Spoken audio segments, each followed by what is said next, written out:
Alrighty, guys, this is now take 3 of Gemma and I recording because technology and I are still working on our relationship, and because I just have to laugh, and that's just the way life is, and that's the way it goes. So, in this edition of What's Your Story, meet Gemma Serenity, who I love even more from just the past 10 minutes of us dealing with life, right? And that's the reality.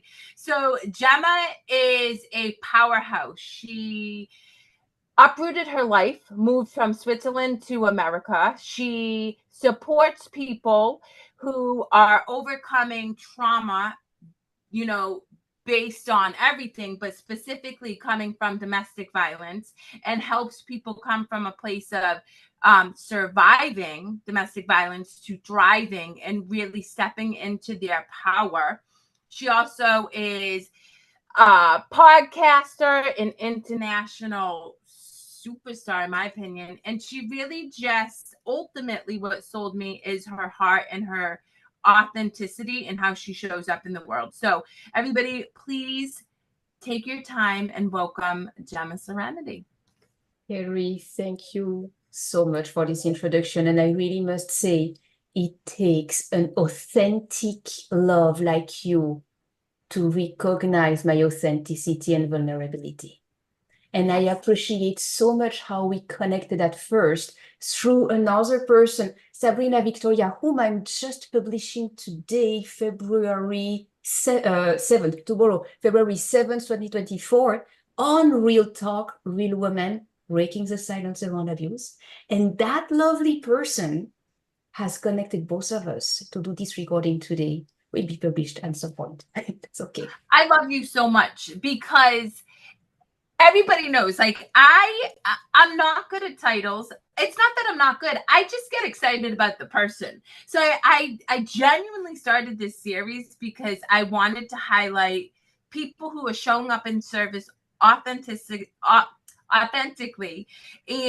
But oftentimes I'm like, oh yeah, I probably should have said what you did. And you just shared with the community one of 2 of your podcasts and really what the conversation is about. So let's just start there.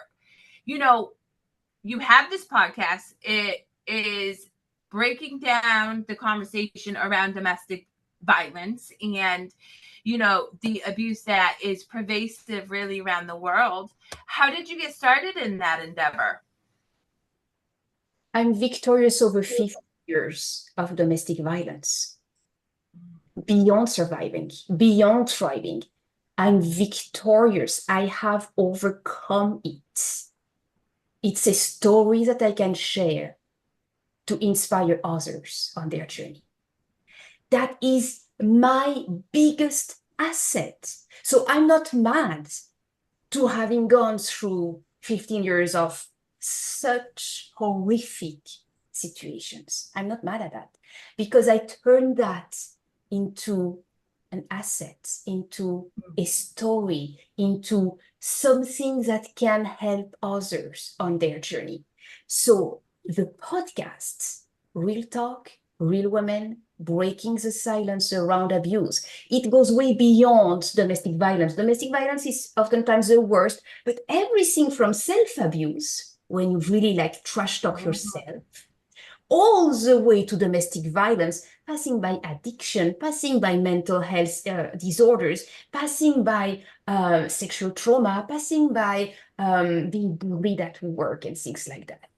All kind of situations where you are dealing with toxic and abusive relationships are the topic of breaking the silence around abuse. Now, why a podcast to talk about that when it is hard to talk about that topic? It is explicit. We have to put it explicit everywhere. It's not pretty. It can be triggering for some people. I respect that and I know that. However, when I was victim, still in that situation, I happened to watch a movie with a completely clean title and clean thumbnail. However, it was an actual so violent relationship with a boyfriend that went wrong to the point that the boyfriend came back to actually kill the woman, mother of his son. And she survived by some miracle, but heavily, heavily injured forever.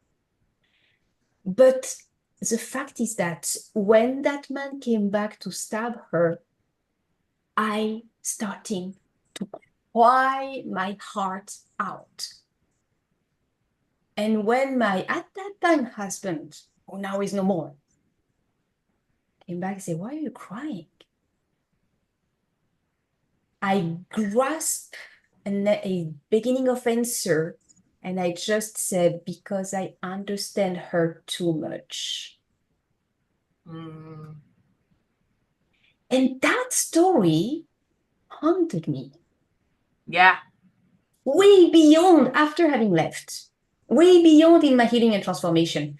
That's haunted me. I realized when you are hiding in plain sight, that is a typical victim, hiding in plain sight. You look pretty, everything is perfect, perfect family picture, no issue in the whole flat world. That is for That is so funny. It's true. Yeah.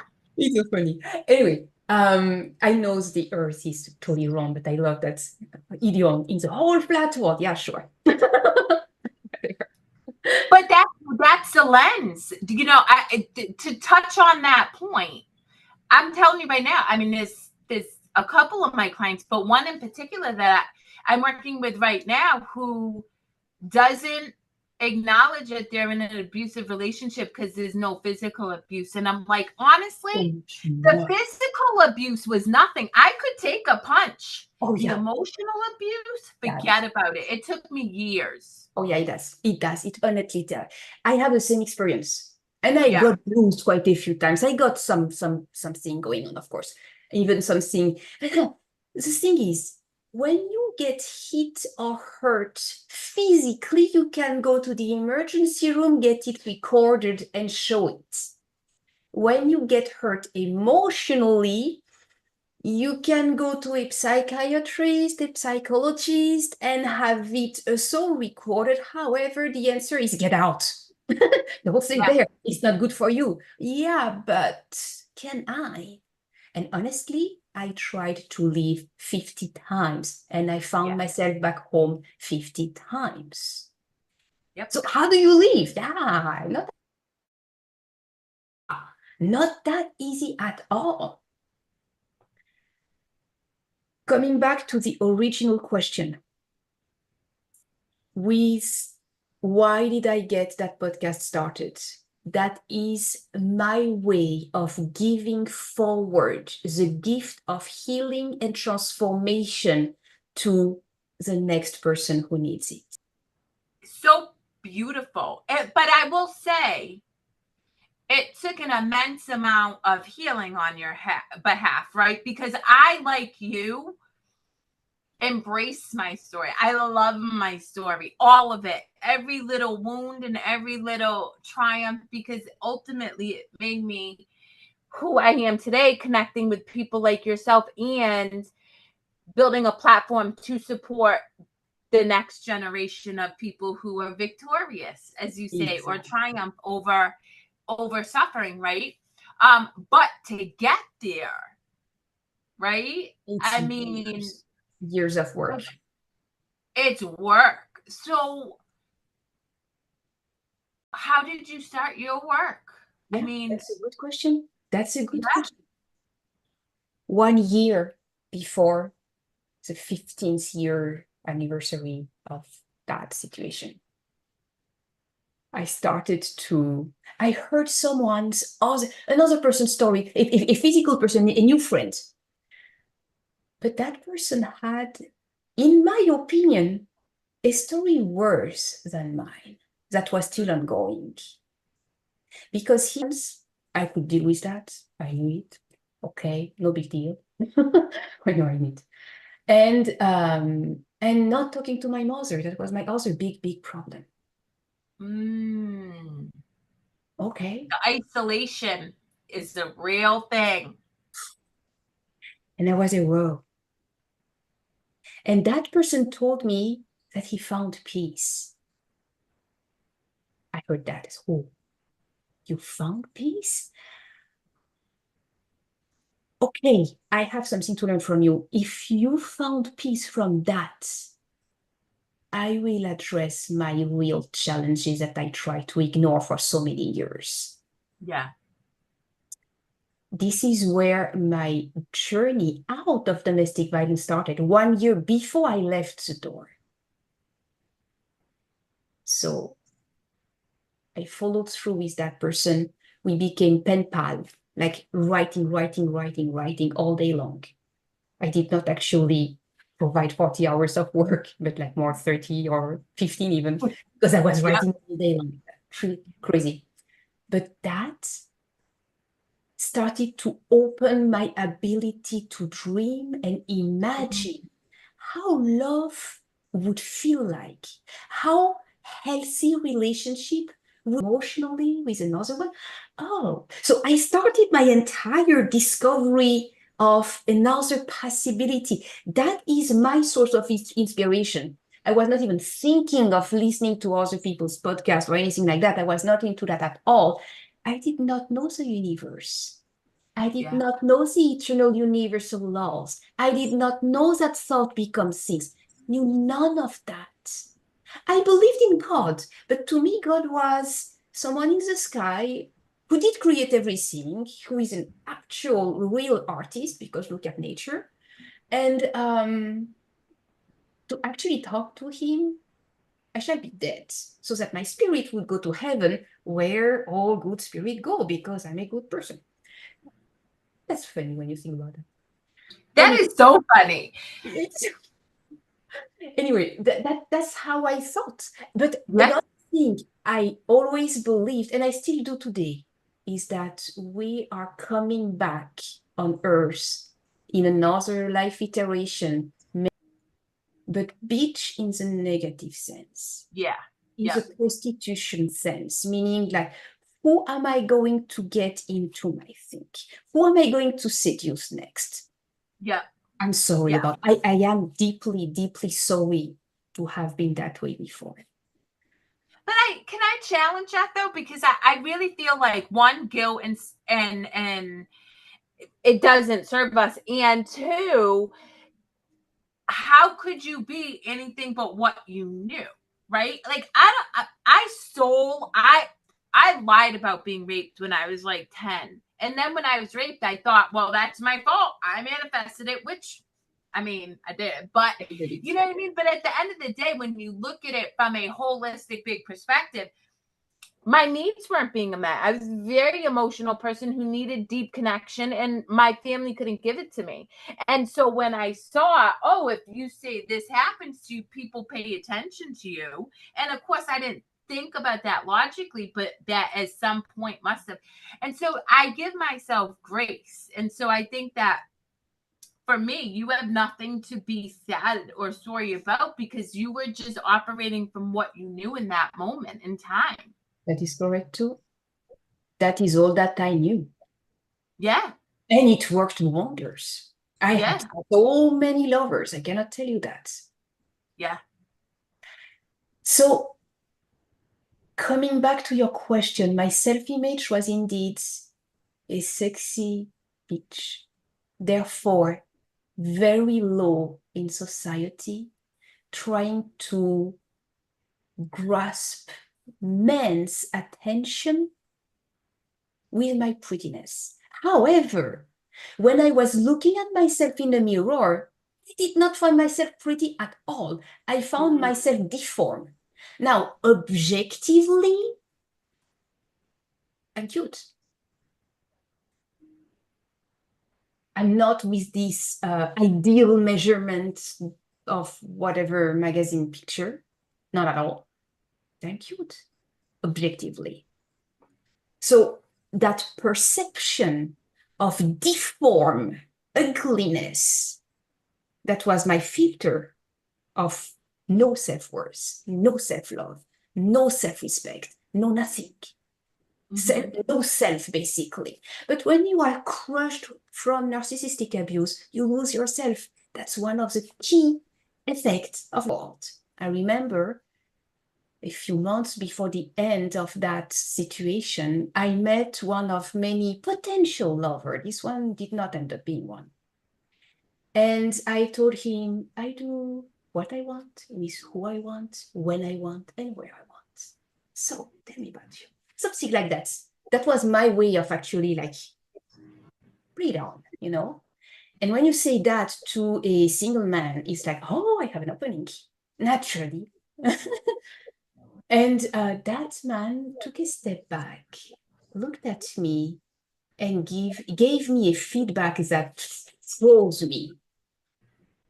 Why are you staying with your husband if you are voluntarily not being faithful and voluntarily letting him believe that you are? Why are you staying with that person if you are anyway not happy with that person? And then he told me, I wouldn't want my wife to do that to me. I don't want to do that to another man. So I was like, stunned. Like, okay, that man is not normal. But actually, that Find that to be such a gift he gave you. Yeah. definitely. That was a very special turning point. Yeah. In my understanding of the world, while still living with all that terrifying situation going around me. So those two are key elements, that inspiration from that other man, that conversation with that good man, one of the rare I met. Not long after, I meet another good man who stunned me even more. To grab my attention, he repeated 4 times the same short sentence. It was a question. What does a woman like you do with a man like him? I was so far away from thinking that was addressed to me. And then I hear it a second time, and I still do not turn my head. And I hear it a third time, and I start to peek to know, okay, so who is not answering that question? So who is that for, you know? And then a fourth time, I am eye in the eye with that good, generous man. And I could say that from the get-go, I had no idea about that person. And he is asking me, what does a woman like you do with a man like him? And I babbled and answered something along the line that that's just habit. I have always done that. I'm doing that. That's it. I don't know. That was my babbled answer, not ready to actually acknowledge and give a feedback answer. Whoa. Yeah. And then we talked a little bit more. And he told me about multiple, I mean, not multiple, very important features of him that are turning away every woman out there. Meaning, I have a disability that we cannot see. What is that? I thought about, you know, when you have seizures and things like that? Yeah. No. And I asked, okay, what kind? And he told me spina bifida, that means an open back. I had no idea what that meant. And then he said, too much liquid in my head. That's called a hydrocephalus. Okay. And Arnold Chiari 2, that means that the skull is slightly too low. That means also that the water does not, the water in the brain does not drain, but that also means it presses on part of the brain that can render you, makes some difficulties. Yeah. I said, okay, but you look handsome, you look good, you speak good, so what's the deal? Doesn't seem to bother you to have an open back. I don't know exactly what that means. He turns over, he showed me the lower back with a scar, a little bit like the Tesla shape. That's the celebrities. Yeah. Yeah. And he has that indeed in his lower back. That's pretty wide. And I looked at that, I said, okay. And still, to me, I don't understand why that would be a turn off for women. Because by nature, I embrace disability. I embrace different ableness. I embrace powerful people who have to do things differently than others. To me, I love and admire that. Me too. And yet, both of us didn't know how to do that for ourselves. So I was like, okay, you seem to do pretty good. And then he continued to talk with me and he told me, yeah, and food-wise, I cannot have gluten, I cannot have dairy, I cannot have soy, I cannot have eggs, I cannot have garlic, I cannot have onions. I was there. Yeah, check. I half of the things you cannot have, I cannot have either. I can also remove a few more things. I'm fine with that. So another like, yeah, what's the big deal? Why do women turn away from you? I don't get it. Then we exchange our Facebooks. When we exchange our Facebooks to stay in contact, because we seek to have like some sort of connection, he is a good and generous man. I can tell that at first. I don't know him, but I can tell that, regardless of whatever physical disability or difficulties, whatever, did not matter. We exchange our Facebook and I watch his banner. And his banner is, I stand against domestic violence to protect women and handicapped people. Mm-hmm. Look at that. Now, picture yourself that. I did not tell him I'm living in domestic violence. So technically, he does not know it from me. And look at me, I'm chuckling when I see that. Yeah. Wow. And I think to myself, you're such a dreamer. It's so cute. It's beautiful. How do you want to help domestic violence? When we don't tell you that we are victim of it. When we do not raise our hands, when we do not show because we hide it, how do you want to support that? Where are you? What kind of guy are you? What's such a dream? And that was my take as a victim. So now that too haunted me long after I left. How am I going to reach out to the heart of people who are hiding in plain sight? Now you put that movie I told you, and you put that reaction I told you. That's how you turn that into a podcast where you share your story first so that they can just say me too or say nothing, but start to think and start to change and start to implement something in their lives, start to put words on what is going on, start to understand abuse is so much more than being hit. Oh gosh. Yeah. Being one time molested is abuse. And it wrecks your entire life until you address it. Yeah. Well, so really, essentially what you're saying, and I love it because this is my work too. You started the podcast to plant seeds because the reality is think about the seeds that were planted within you. A year before you were able to take action, right? That loving man planted a seed and cultivated and it germinated. And then this additional connection with another man who then kind of gave you more insight that there could be something deeper that is offered between a relationship, even if it's just mutual friends, right? Because to your point, in relationships that are abusive, they become isolating. It's you and that person against everybody else because they once somebody else is involved, then you start to see through that illusion, right?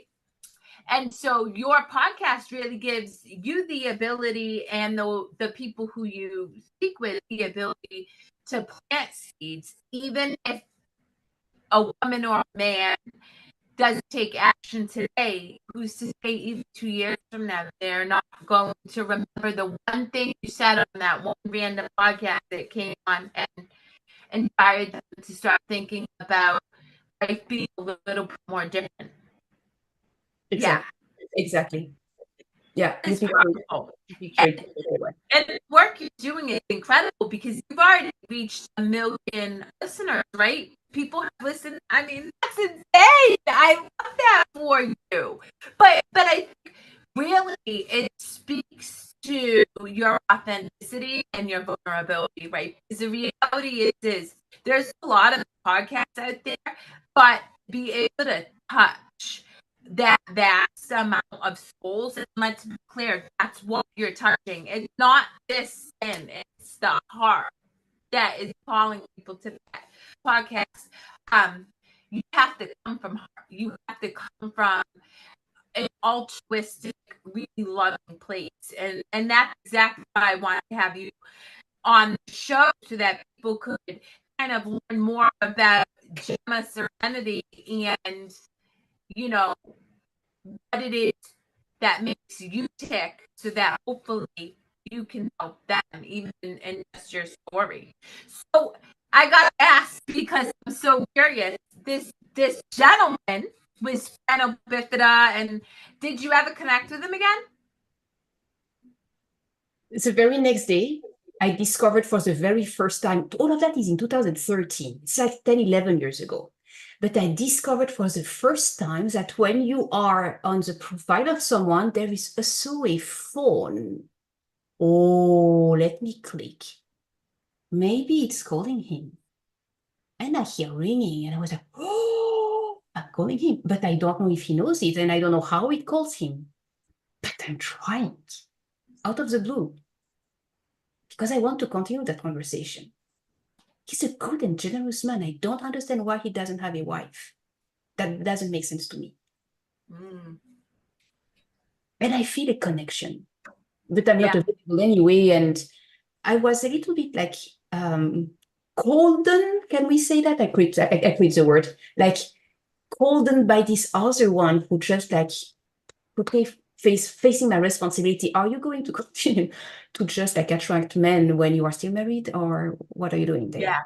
That one. So I was a little bit golden by that, but open to connection, open to brotherhood connection.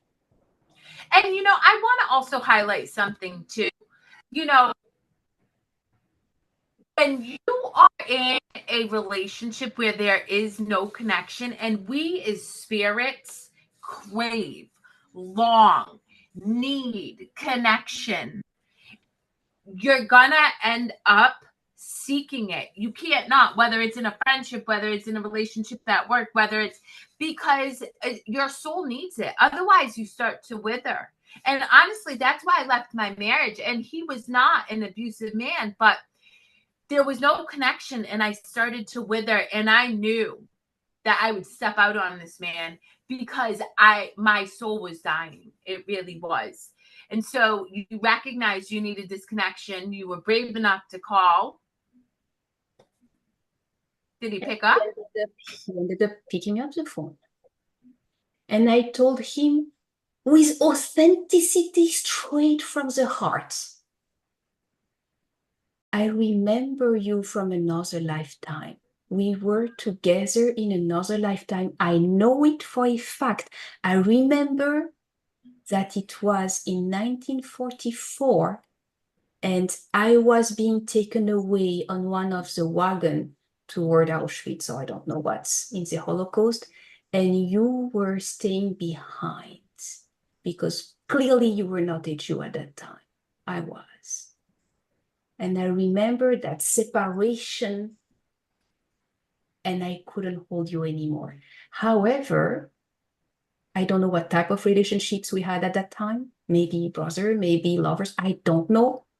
What I know is that today I feel that I reconnect with you, and I don't know you today. So who are you? What did you do this life? So that was the beginning of my conversation. And his answer was otherworldly. He said, yes, I know. I remember too. We were actually lovers, illegitimate lovers. And I was trying to protect you because I started to see what was going on with all those you getting out and not coming back. And I was trying to protect you, but you were so enthralled, all that family links, whatever, that I didn't have complete access to save you. Yeah. So could it work? And this lifetime, we were both born in 1978. So something happened between 44 and 78 that allowed both of us to pass and to come back. As simple as that. And then we also had other memories of other lifetimes at other times, other places. One time we were Native Americans. Yeah. One time I was Oh, a I can't wait till you talk to Yanko. amazing. One time I was a witch at the time of the witch chase. And instead of killing me, they burned my 2 children to make my heart sink. That is something that I had to deal with in this lifetime to actually like clear that out, you know. That was one of the big, like holding you back and why never things work and why is it so difficult, why children, and all of that. So that was another one. And all these, he had the same memories and could complete the story in his own memory. So when you find that kind of man, you do not let go. I was going to say, I hope that this is your current significant other. Very next day, I call again, even earlier at 6:40 a.m. Believe it or not, this time I just texted first to make sure, can we talk? I receive a yes, and I call on the spot, and we spend about 2 hours on the phone. That day is June 3rd, 2013. During that phone call, and you remember it's the second time we talk, third time if you want to. We meet, we talk on the phone one time, now we talk on the phone a second time. And it's like Friday, Saturday, or Saturday, Sunday, Monday, something very, very close, like just next day. We have a lovely conversation. I'm learning more about him. I'm telling him more about me. I'm super superficial. I'm not deep, except those other lifetimes. I'm not talking about domestic violence whatsoever. That is a big secret that I cannot share. Okay. And I do not share all my other big secrets that are really, really dark. But I'm flirting if you want to.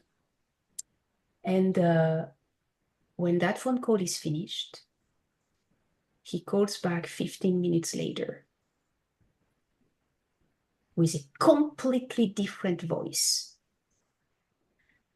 Gemma, I need you. I'm sorry. My mother just committed suicide by jumping from the 7th floor of the apartment building. I have a dead person in front of the building. I don't know how to deal with that. Can you please come? Police is coming too, etc. So I don't know. Can you please come? Sure. Where do you live? He gives me his address. I realize it's 15 minutes away by car from where I am. So yeah, sure, I can come. I drop work and I go there. I call him my brother, even though we barely know each other. And I hold his hand all day long while 50 or 100 people come through the door, present their respects, help one way or another, because it's really a weird situation. Yeah.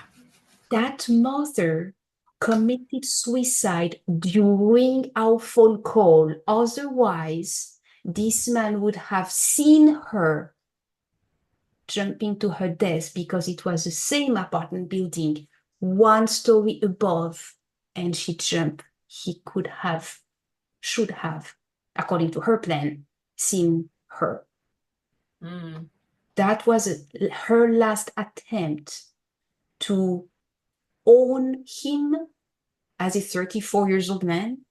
He's her son, but she was borderline, okay, difficulty with emotions, narcissistic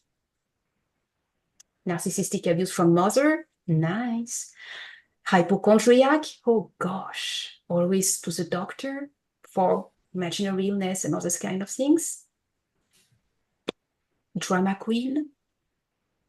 Chase away all women and all girl in his life. And her last attempt is to say, you will have my death on your conscience. Just watch. And jumping to her death. That was her last attempt. He is intelligent enough and aware enough and knowledgeable enough to not carry that death at all. I'm so glad, because that's not. Like, totally not. So you go through this experience, which, I mean, you and I have talked, and I believe everything happens perfectly. I think everything unfolds the way it's meant to unfold. What is the catalyst for you to leave your marriage? Is it this gentleman? No. I am done, beyond done being treated like shit. Mm-hmm. I cannot take that anymore. I cannot continue that way. That day when I held his hand all day long, we were nothing. We were brother and sister. I considered him my brother. I didn't know how to consider each other. He's my brother, that's it. Yeah, we know each other for 3 days or many lifetimes, but basically, that's it. I did do one big mistake. Texting my, at that time, husband, I'm with Sasha, holding his hand during the death of his mother. Do not count on me. I am not watching my phone. I'm not available. Big mistake. Or blessing. The result of that is, I don't remember the numbers. Let's make up some numbers.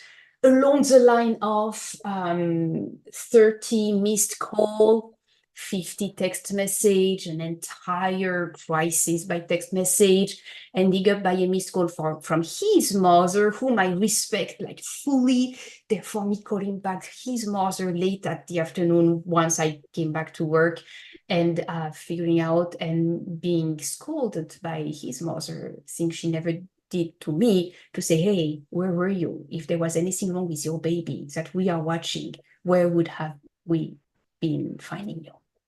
You were not available and you were helping a stranger? What's that? Call my son immediately. Okay, I tried to call the son, no answer, you know, like the stonewalling, typical. Okay, that led to 2 weeks of intense putting down, no heat, putting down, injure, how to say, name calling, this is how you call it, name calling, requesting me to take responsibility for my irresponsible act to have cared for a stranger, dealing with the death of his mother when he has no family left, and I am being helped by my husband and his mother to watch over my baby. And I am at work anyway during the day, so I'm not available anyway during the day, but that doesn't matter visibly. Yeah. But I shall actually completely apologize for my completely erratic behavior that day. That was the topic of the abuse. Yeah. Yep. And that ended up forcing me to never contact that man ever again. Yeah. I complied because I needed peace. I couldn't hold another sleepless night. Yeah. And later, close to 2 weeks after that, I received a message. I have balloons coming up behind me. Why? I don't know. Because that's? No, I don't know. I don't know. But God, evidently this is a part of the story that gets good because it's balloons. That's so cool. So what happens now is that I promise to never contact Sasha ever again. And I'm complying with that. That does not stop Sasha from contacting me, though. And I received a text message from Sasha telling me, why did you drop me? Why did you abandon me?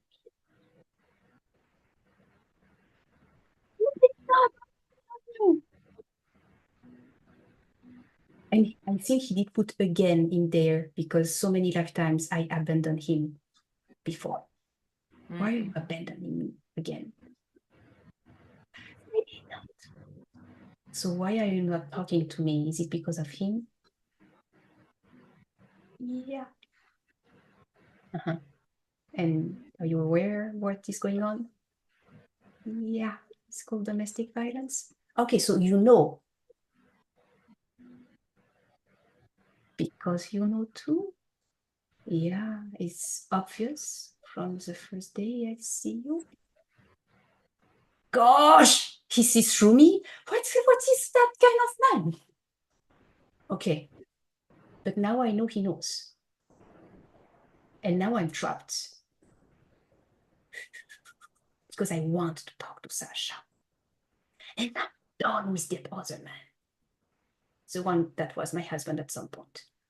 I'm done. I do not love him for so many years. I just it's not love, it's habit. It is. It's absolutely true. It's not Yep. love. Okay. And now I open up with my true problem to Sasha, even though he's still grieving his mother, still dealing with all of that. And I tell him exactly where I am at. I am done. I do not love that man anymore. I want to leave, but I cannot. I have too many strings attached. I am the only breadwinner. I have those two children, an adult and a tiny one. Yeah. You know about that. And you know what is Sasha's a good man answer to that question? Take the first step out and then manage. Do not try to manage it beforehand. You cannot. First of all, you leave and then you manage. And when I closed that phone call, I actually opened up my mind to another possibility. I was never able to live sustainably when I tried to live during or shortly after a fight. Yeah. And when there was no fight, there was no reason to leave, so I did not leave. Yep. However, I was at work when I had that phone call. What if I do not go back home? What if I do leave by not going back home where I'm so used to go back?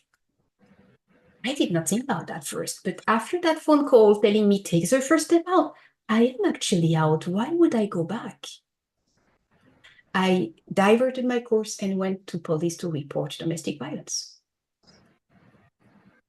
I was then accompanied by police to pick up my stuff and my baby son. The older one could go to his own father, so that's fine. And go to a women's shelter, housing, something. Okay. Another trap. Even though that happens, other circumstance makes me go back home that same night. Another attempt, another unsuccessful attempt. Yep. I do not think about Sasha anymore. It's an attempt. Forget about it. I'll talk later, another day, maybe never, I don't care. And now I am at the end of what I can bear. 15 years. And I said, very well, I'm going to commit suicide because I'm going to go to God to make my claims that I did not sign up for a life of abuse. And that I'm not okay with that, and that I want a life of love, harmony, relationships, health, all kind of good things. Wealth, I want money too. So you shuffle the cards, you send me back another lifetime, I don't care, but you stop that story of abuse. I cannot take that anymore. That's my plan. God does not need us to die to actually open up the communication channel. So he made his voice heard to me at the instant I was going to jump from the 10th floor of the apartment building. Radical. I mean, I knew it, and I had a good example less than 2 weeks prior. Yeah, that works.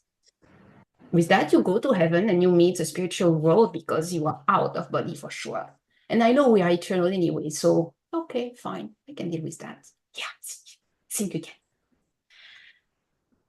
I hear the voice of God. Of course you can jump. It's going to work. But I'm going to give you the same life in worse.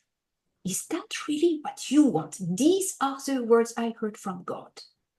The one I identify as God because the way he made me feel loved, cared for. So beautiful, invisible in physical, I heard. And I answered on that same plane because it was not a physical, but it was completely present. I answered, oh.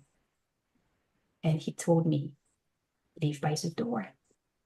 So between take the first step out and then manage and leave by the door directly from God, I mean, would you please at the door? Would you please finally do what we expect you to do? But my gosh, you are so strong at staying in the big shit. How can we make it worse so that you finally step into your truth, your identity, your power? Well, it happened. Finally, for the 51st time and the last time, I leave. Freed. Oh gosh. But now I have to rely on God because I have no plan whatsoever. What is the first address that comes back to mind once I'm out? Oh, the address of Sasha. He just got a mother who died. He's alone. He has an apartment, he has a couch. Let me walk to his home. That means walking 2 hours. That's not 15 minutes, but I walk in the middle of the night. I wake him up. He understands what's going on. And he places all the phone call to place me to a mental crisis center, something to protect me because I'm talking about suicide, and that is a serious concern. That continues, and Sasha keeps on calling me and taking care of me every single day. Not available for love at all yet.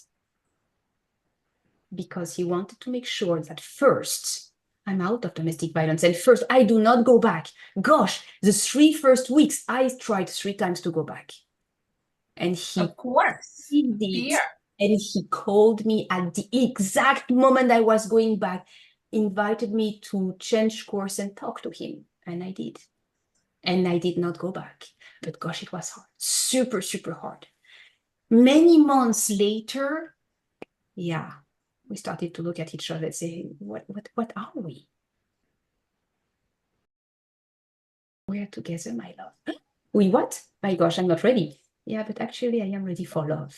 And he taught me and is still teaching me to this day what true love, respect, gorgeous relationship, admiration inside the couple relationship means, what true emotional connection, what spiritual connection means, what supporting each other, having each other's back, living free of secrets.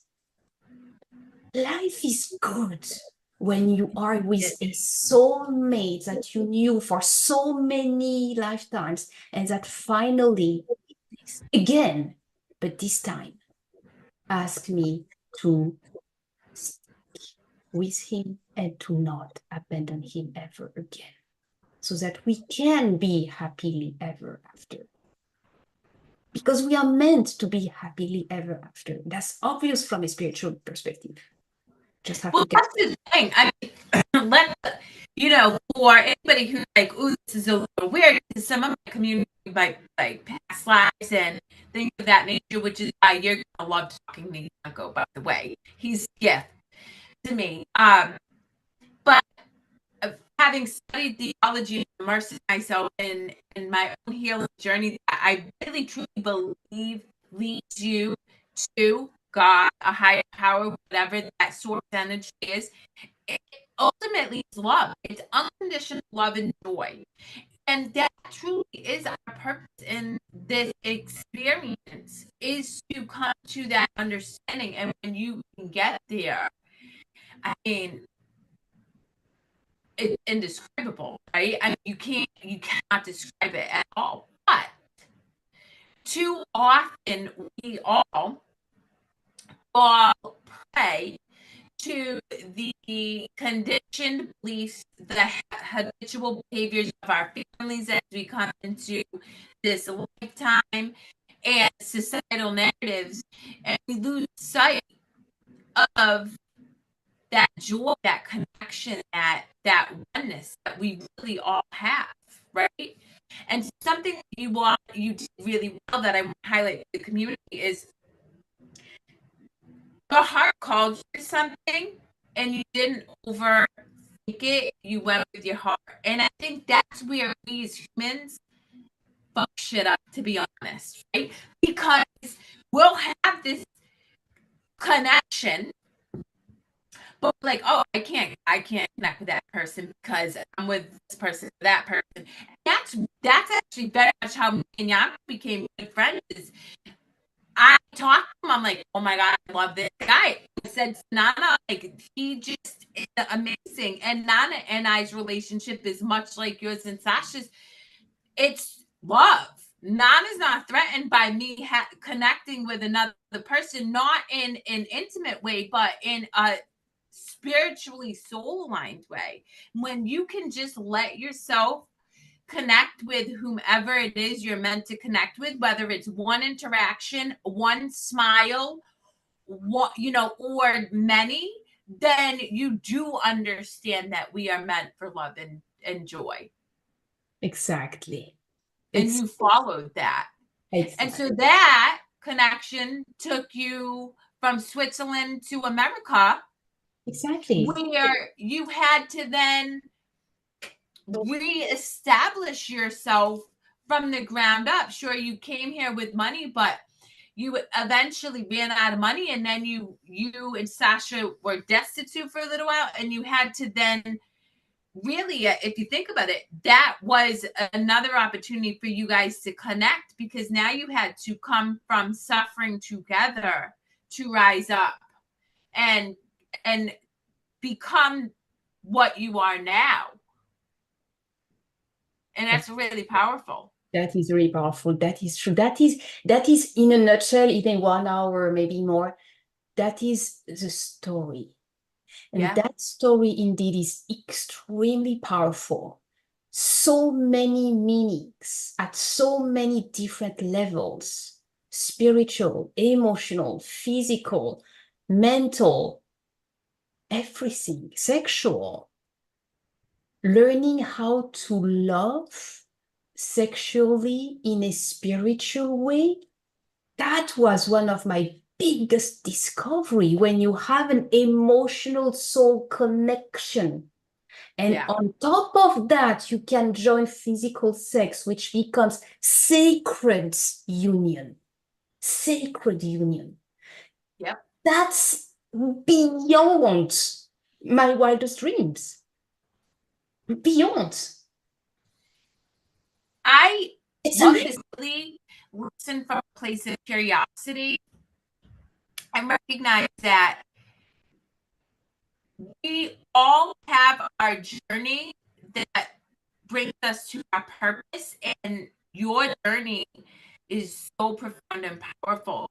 So if you can leave the audience with anything, what's one thing you want to leave the audience with that you've learned or discovered over the course of your journey, that can help them maybe step up a little bit more into their own power and breathe? Yes, I have one that I can still use today. That one that will stay true today.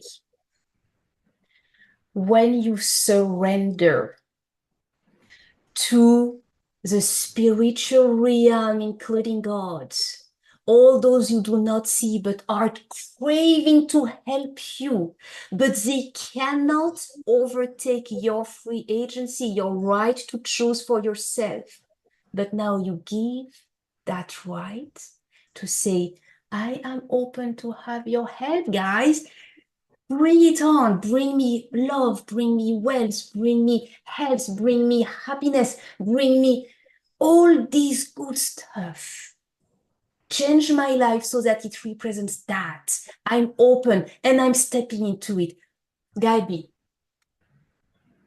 I can tell you, when you tell that to the spiritual realm, call it angel, call it guides, call it God, I don't care. What matters is that you give them the right, the authorization, the permission to reshuffle the cards in your life so that you may experience your true soul purpose, the reason why you are so important on this earth in this life iteration now.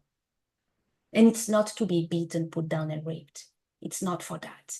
It's to use that, turn it over, help others, inspire, show, plant seeds, wake up the world.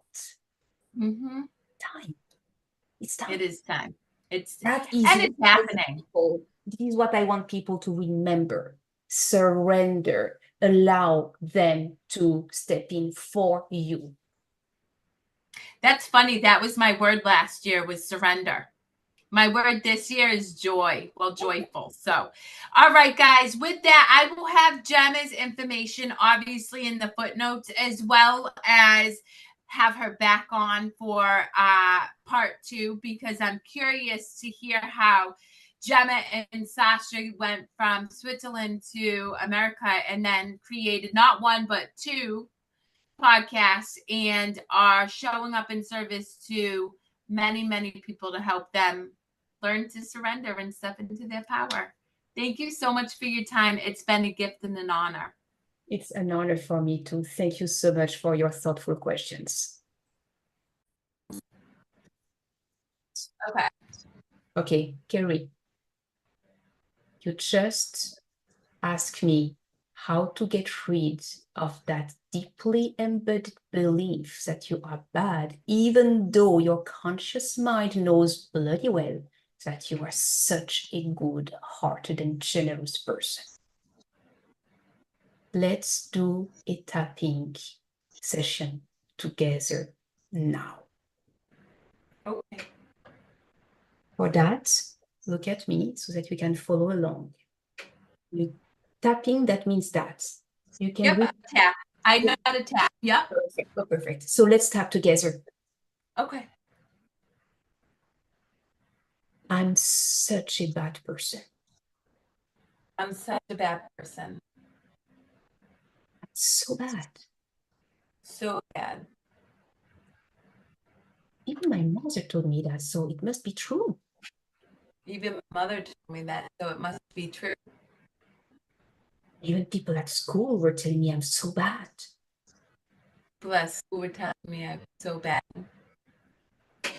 And look at me, I was even raped, so only a bad girl can be raped. I would gain weight. I would steal. I was such a bad girl.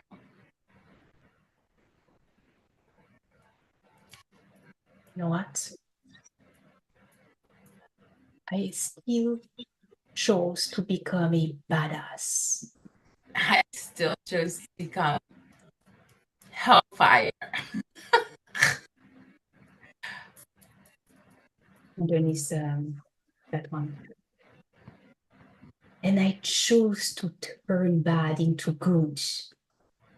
And I chose to turn that to good. Above the head.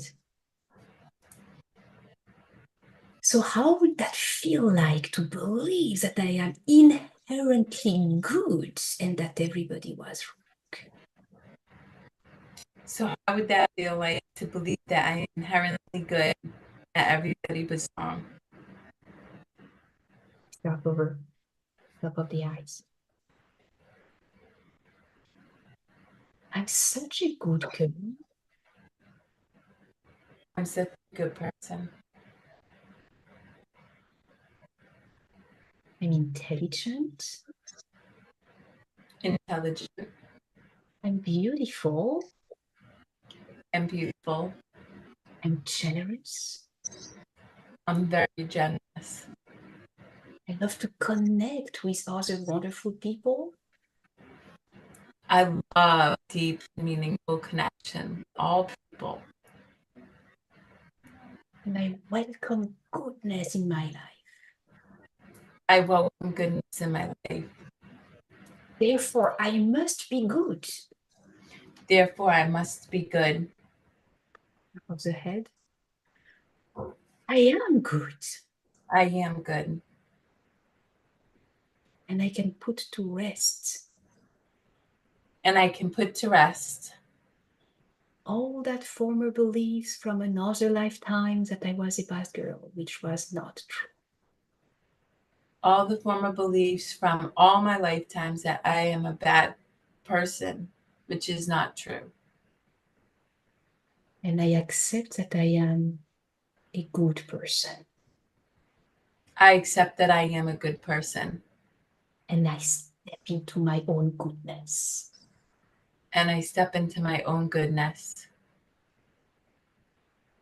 Thank you for recognizing that I am a good person. Thank you for recognizing that I am a good person. And thank you for reminding me that I am a good person. Thank you for reminding me that I am a good person. I love and accept myself. I love and accept myself. And I know I am inherently good. And I know I am inherently good.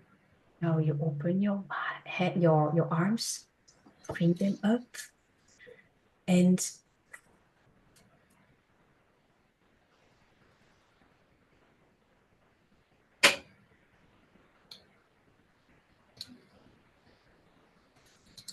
That was such a gift. Thank you so much. I really appreciate